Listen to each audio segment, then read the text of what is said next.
Hey guys, it's me again, Eric, here at Mountaintop 9, and tonight I'm going to be talking about a movie called Killer Party. It was filmed in 1984 but not released until 1986. It was filmed under the title The April Fool, but when MGM went to release it in 1986, they had to change the title to Killer Party because Paramount had a movie coming out at the same time directed by Fred Walton called April Fool's Day. So, to avoid confusion, MGM decided to change the title from The April Fool to Killer Party. It was directed by a man well known in horror circles named William Fruet. Now, he's well known because he did cool movies like Death Weekend, aka The House by the Lake, Trapped, Spasms, and Funeral Home, just to name a few. He also did a lot of television work. He directed like 27 different episodes of the Goosebumps television series. It was based off of the R.L. Stine books of the same name. He also directed an episode of Alfred Hitchcock Presents, an episode of Friday the 13th, the series. So he was a guy that kept really busy. And out of everything he did, and I really like Trapped, which was a really cool outback exploitation action flick that starred Henry Silva. I'm a big fan of that one. I also really like the atmosphere that he pulled off in the movie Funeral Home. But out of everything he did, Killer Party is my favorite. It's a movie that just really struck a nerve with me.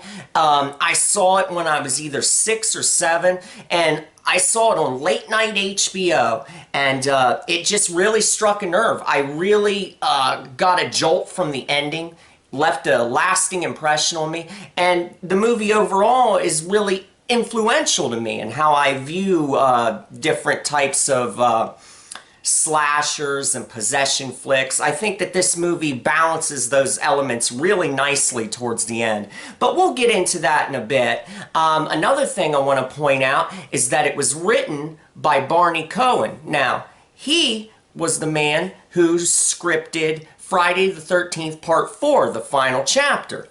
Also, the guy who did the score to this movie, John Beal, he did the score for Tobe Hooper's The Funhouse back in 1981. So you could say that this movie has a really nice pedigree, which gives it a leg up from the start. One little tidbit that I want to point out that I think is really funny is the fact that this movie wasn't the only movie that had to change its title in 1986 because of Fred Walton's April Fool's Day. Okay?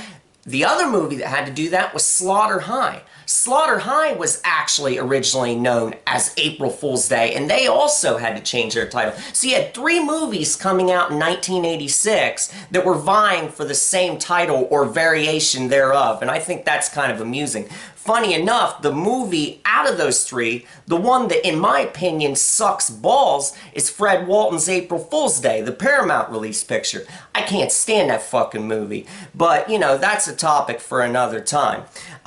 One thing I want to point out is when this movie was released in 1986, it was only released in maybe 5 theaters. It had a very limited theatrical run. It had its widespread release straight to video for the most part. Key Video was the company that released it to VHS here in North America, and I'm sure everyone's seen that slipcase. And it did not get a DVD release, unfortunately, clear until 2011 here in America. And it was Warner Archives that put it out. And it's that, you know, manufactured on demand DVD-R bullshit. But I'll tell you what, the print's really nice. And even though this has no extras, you know, at least we got this much. It's a nice print on here. It looks really beautiful. And, you know, they put it in a nice glossy case. I'll give it that much. What is sad about this, about a cool movie like Killer Party being put out through Warner Archives, is there are much lesser films that are put out by companies like Scream Factory and Arrow. Sure, they put out a lot of kick-ass movies, don't get me wrong, but there are some lame movies every now and then you gotta admit that these companies put out. And some of these lame movies are just filled to the gills with interviews and commentaries and all this kind of shit. And it's really sad that a movie like Killer Party, which really does kick ass. This is a good movie. And it's really sad that we'll never get to hear a commentary track for this movie. We'll never get to see interviews pertaining to this film. And that's kind of sad because it's a nifty movie, and I would love to hear people talk at length about the production of this movie. This is a movie that really fascinates me, and for a lot of reasons.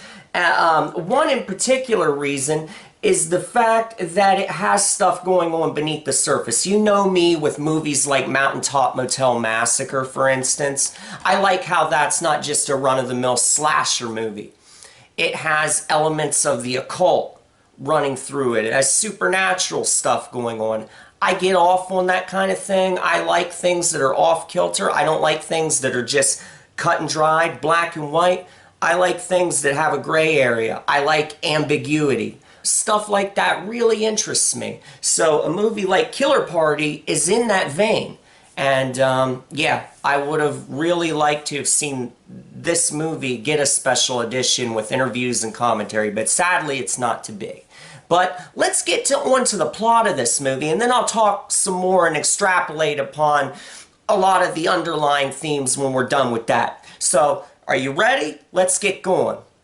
The movie kicks off at an old creepy church that sits on the grounds of a foggy graveyard. Some dipshits are inside holding a funeral service. Now, before you get too attached to this cheesy bit of gothic melodrama, you're going to quickly realize that you've been duped by the smart-ass filmmakers. This whole gloomy funeral intro was actually just a B-horror film being watched by a hot young necking couple down at the local drive-in. The old movie within a movie trick. Yeah, we've seen it plenty of times before.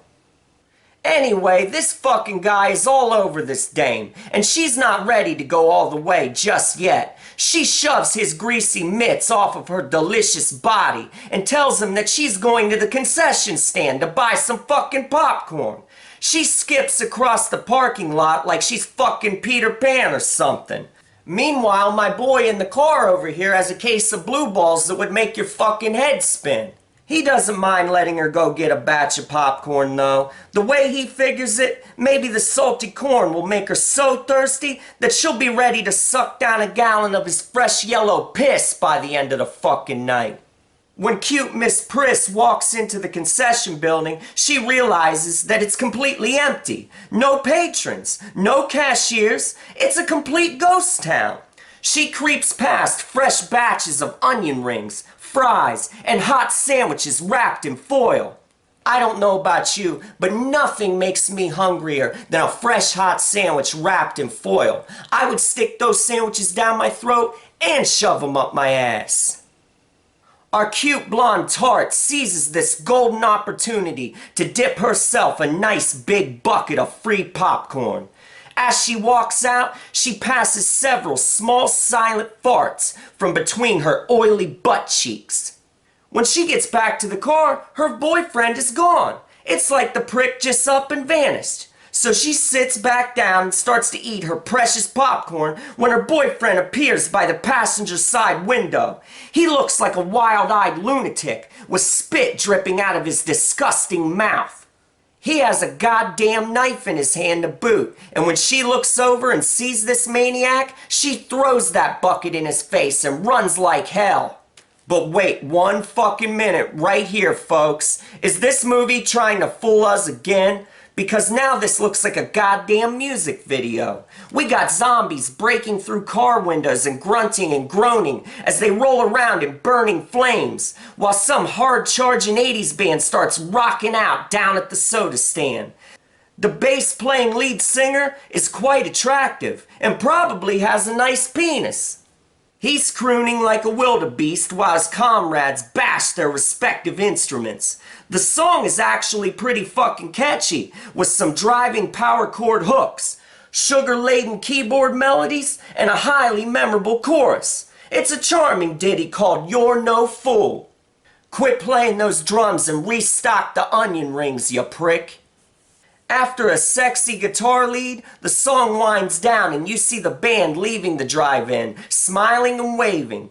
They probably have a throng of groupies waiting back at the hotel, ready to lick the glistening sweat right off of their hanging balls. But now things get really interesting, my friends, because we learned that we've been duped again. Now the movie gets into the real action, and we find out that one of our beautiful main characters is sitting in her living room watching this music video on her television. So what we had here was an opening with a movie within a music video within a movie. It's a very clever concept, and I can't say that I've seen it replicated elsewhere. But now that all of this wink wink nudge nudge bullshit is out of the way, we get down to the main thrust of our plot. Phoebe, Jennifer, and Vivia are three sexy college friends, and they want nothing more than to become honorary members of the Sigma Alpha Pi sorority. Of course, they have to undergo all kinds of bullshit hazing along the way, like this scene where they have to catch cracked raw eggs in their fucking mouths. Well, college hazing is one thing, but they make a big fucking mistake when they decide to start holding their shenanigans in a long-abandoned frat house that's haunted by an evil spirit. There was a tragic accident 20 years before that claimed the life of a young pledge named Alan. His grave is actually on the fucking grounds of the frat house. You could say he's pretty pissed off at these young frat brothers and sorority sisters, and when they foolishly decide to hold their annual spring April Fool's dance at the old frat house, he goes into full possession mode, and he picks the partygoers off one by fucking one. Now that you know the basics of the plot, let's dive right into the minutia lying right beneath the surface, and I'll tell you what I really think of this film. One thing that clicks with me big time is the nice, clean razor blade cut between the lighthearted college humor and the total full-throttle horror that takes place towards the end of the film. This movie doesn't try to mix the comedy with the horror or try to diffuse the tension with laughs. Instead, it keeps these two elements separate, and the final 25 minutes are as serious as a fucking heart attack. That contrast works wonders in my opinion, because the transition from humor to total demonic terror is so jarring and startling. Now, according to reports, MGM was allegedly dismayed at the fact that Fruitt and Company came to them with this total body count movie. This horrific movie with possession elements. That wasn't what they thought they were getting. MGM thought they were getting this lighthearted Animal House style college comedy. But as we see, this movie turned out to be a total slasher fest. And basically what MGM and the MPAA had the filmmakers do was they had to go in and they had to chop out all of the scenes of violence. Every kill scene had to be drastically chopped down or removed completely. You'll notice that this movie goes from having this rollicking big party with all kinds of partygoers, and then all of a sudden it's whittled down super fast. And in just a matter of minutes, it seems like there's no one there. And the reason is because every kill scene is chopped so quickly and so jarringly that it creates this hyper-speed effect. You go from having this huge bustling party, all of a sudden there's no attendees left. That's how quick in succession the killings are, because we don't get to see any of the effects. And I think it's too bad. It would have been nice to see some nice gore effects in this, or at least, like there's one part where a guy reaches out his arm and his arm gets cut off. It would have been cool to see something like that, but unfortunately it wasn't to be. And I'll tell you what, it just blows my mind back then how these major studio horror movies had to be totally just cut to ribbons, just cut to shit. And nowadays you turn on AMC and you see people getting totally bisected and ripped in half by zombies and their entrails ripped out and feasted upon. And back then, a great movie like Killer Party had to be totally cut. Had to have everything censored out of it because, people back then were just so on a moral crusade against slasher movies. And it's a damn shame because this movie, like My Bloody Valentine, probably would have benefited from having more gore and blood. Because I'll tell you what, a lot of the complaints I see when people complain about Killer Party, that's one of the things they complain about. They complain about how the first half has a lot of comedy and a lot of hijinks, but they also complain about the fact that there's no blood on display. This is a slasher movie. People want to see blood. But I'll tell you what, even though this movie doesn't deliver on the blood front, I think the fact that the kills are cut the way they are actually kind of contributes to a sense of suspense, because the end of this movie is very dark and atmospheric and suspenseful. The killer's walking around in some really antique looking scuba gear, okay? And when he's stalking the victims and when you see him walk into frame, he kind of has a menacing, evil look to him. The whole inside of this house has an evil aura about it. And the fact that this stuff is happening off screen, the fact that the kills, you're not seeing them in plain sight with the camera leering on them, maybe it actually contributes to a sense of mystery, you know, because this movie does have a mysterious element to it, so maybe it helps the movie in a way. I don't know. You'll have to watch it and make up your fucking mind. I'll tell you what, the fact that this movie doesn't have any gore and it really doesn't have much blood, it doesn't hinder the movie for me, because I'm really fond of it for all the other aspects that it delivers on so well. The killings that we do get are an old sorority mother gets beat to shit with a fucking paddle. You know, one of those sorority, fraternity paddles that they like to beat their asses with. She gets beat in the head with one. One of the professors gets electrocuted to death. A guy gets drowned off screen, but then we see his body laying in the bathtub. One chick gets a trident shoved through her, but unfortunately that scene was totally cut. A guy's going to open a fridge and, you know, he gets his arm chopped off. We don't get to see it happen, but later on when one of the remaining girls opens the fridge, you do get to see his severed hand and his chopped off head are sitting inside the fridge. So that's a cool little shot. I like how you get to see the head and the hand inside the fridge. There's also a girl on the stairway that gets a hammer to the head. Of course, you don't get to see that. They don't even let you see the hammer to the head in this. That's how fucking pissed off MGM was at William Fruit's finished movie. Them and the MPAA really had it in for slashers at this time that were being released by major studios. What should have been a great on-screen killing was one of the guys gets strapped into a guillotine and gets his head cut off. Now, all we see is the blade go down, and then we see this upward view of the blade coming back up, and you see blood dripping from the blade. That's about it as far as the deaths, about all the details I can give you. It doesn't show much in that regard. As far as the setting goes, it is perfect for a film of this type and vintage. The university grounds are so warm and inviting that you just want to crawl inside the TV and you just want to live inside this movie. That's how inviting it is. The whole cast of characters, the acting is very strong, and these characters are likable and relatable. You really like these people, which just makes the film more immersive in the end. The cursed frat house is super evil looking, and it's framed in a stylish manner that accentuates its creepiness. I love the upward angle exterior shots, and the tombstone in the backyard is a really nice touch. Like William Fruit's work in Funeral Home, Killer Party really delivers in the atmosphere department.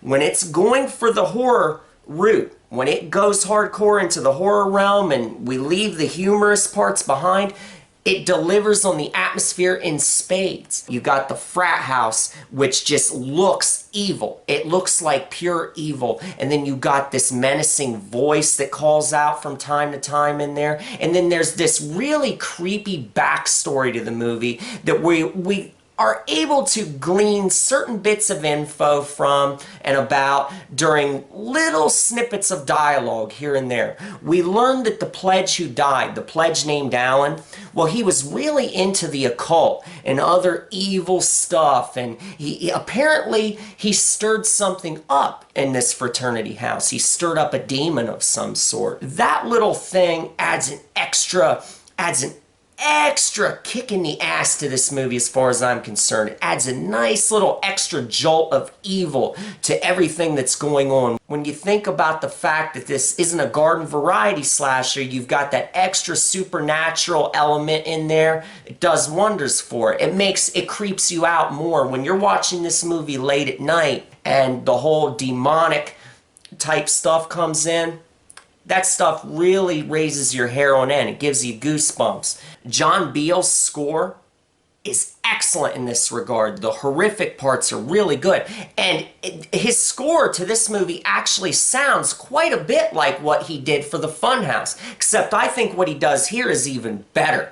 I love the way they did the possession style like makeup and the way they made the possessed girls look. You know, they did the clear, cloudy eye type thing. And then as far as the voices and the way they sounded, they went for a real Evil Dead 1 style thing with the voices, with the real gruff, deep, amplified vocals. It's more Evil Dead than Exorcist in my opinion. I really think that the people who made this movie probably saw Evil Dead and it probably influenced them a little bit in that regard. And that's what's so cool about this movie is how you basically have a movie with elements that are similar to Final Exam and Dorm That Drip Blood, but then you fucking collide it with Evil Dead. And that's what makes this movie so cool. And I'll tell you what, when I first saw that ending when I was a kid, the ending to this movie just totally kept me awake that night. I watched this movie when I was about 7 years old out in an empty living room by myself in the middle of the night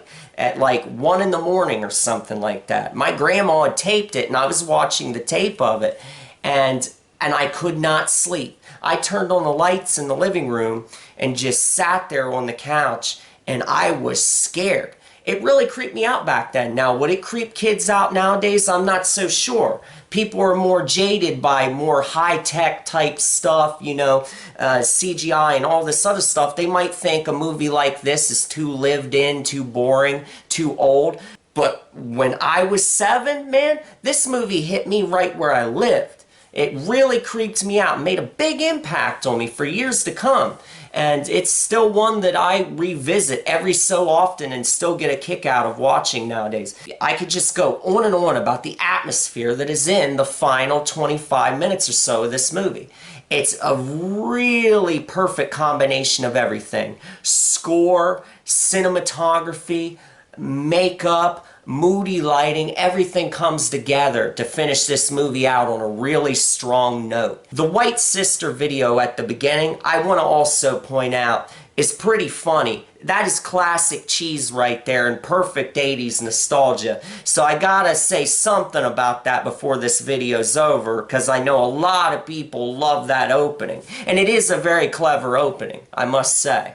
Another nice touch to this movie is the whole goat thing going on in the background. You know, goats are something very well linked to the supernatural and to evil and occult and all that kind of stuff. And there are several scenes where you'll see a goat, a stuffed dead goat on a plaque on the wall. And, you know, little things like that here and there. Just these little winks and nods that this movie is dangling that little carrot there, and that you're gonna see some fucking supernatural shenanigans coming down the pike, so just keep your eyes peeled. That's basically what it says to me when they throw that kind of thing in there.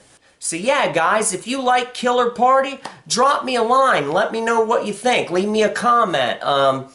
I'm a huge fan of the movie, so I'd love to hear what you think. Also, click the like button if you enjoyed this video, and if you're new to my channel, don't forget to subscribe. And that's it for tonight, folks. I'll have some more videos up for you ASAP, and I'll see you again next time.